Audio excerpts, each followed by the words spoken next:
நச்சு குணம் கொண்டவர்களை கையாள 6 வழிகள். 1. உணர்ச்சி வசப்படாதீங்க. அவங்க வேணும்னே உங்களை கோவப்படுத்துவாங்க. ஆனா நீங்க கத்தாம கண்ணை பார்த்து நிதானமா பேசினா அவங்க ஆடி போயிடுவாங்க. 2. எல்லை வகுங்க. ஒரு விஷயம் பிடிக்கலன்னா இது எனக்கு சரி வராதுன்னு மட்டும் சொல்லுங்க. ஏன் எதுக்குன்னு விளக்கம் கொடுக்காதீங்க. அந்த தெளிவு அவங்களை பயமுறுத்தும். 3. விலகிடுங்க. வாக்குவாதம் வேண்டாம். அமைதியா அந்த இடத்தை விட்டு போயிடுங்க. உங்க நேரம் இனிமே அவங்களுக்கு விட்டு போயிடுங்க. உங்க நேரம் இனிமே அவங்களுக்கு கிடைக்காதுங்கிறதே அவங்களுக்கு பெரிய தண்டனை தான். 4.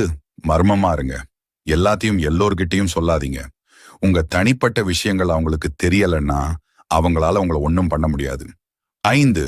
பாராட்டுக்கு ஏங்காதீங்க. மத்தவங்க உங்களை மெச்சணும்னு நினைக்காதீங்க.